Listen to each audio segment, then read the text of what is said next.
Mixed by Pradeep Training.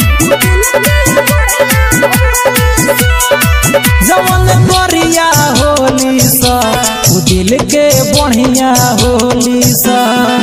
जवन करिया होली सा उ दिल के बढ़िया होली सा। कातिल नजरिया होला बड़ी संवरिया होला।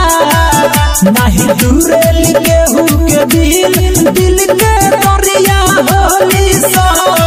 जवन करिया होली सा उ दिल के बढ़िया होली सा।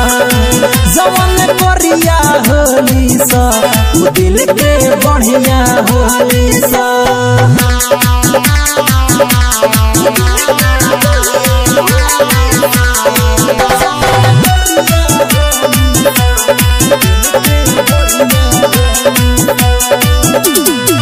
नहीं गोरकी उजरकी दिल के भावे समरकी। रहिले पागल दीवाना बाबे पसंद उहे लड़की। नहीं फरजीऊ कब हो खेली बिना खूखी के नहीं खो खेली। चढ़ल सोनवा के पानी बा ऊपरियन के रानी बा। सुन सास बनी के दिल के भितरिया होली सा। जवन करिया होली सा उ दिल के बढ़िया होली सा। जवन करिया होली सा उ दिल के बढ़िया होली सा।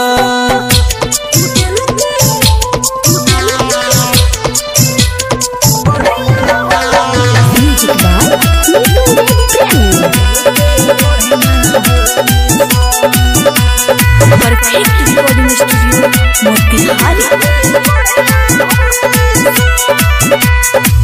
ऊपर से दुधिया गोराई भीतर से बाटे बेवफाई। जखमी जयराम लवना गोरकी से दिलवा लगाई। भोल सावर हो खेली मीठ बोलियाऊ बोलेली। प्रदीप प्रेमी के जान बाड़ी हो करिए बाकी सान बाड़ी हो। दिल दूरेली नहीं कि खुल के बोली सा। जवन करिया होली सा उ दिल के बढ़िया होली सा। जवन गोर होली सा उ बहुत कठोर होली सा। बुझले रे भाई।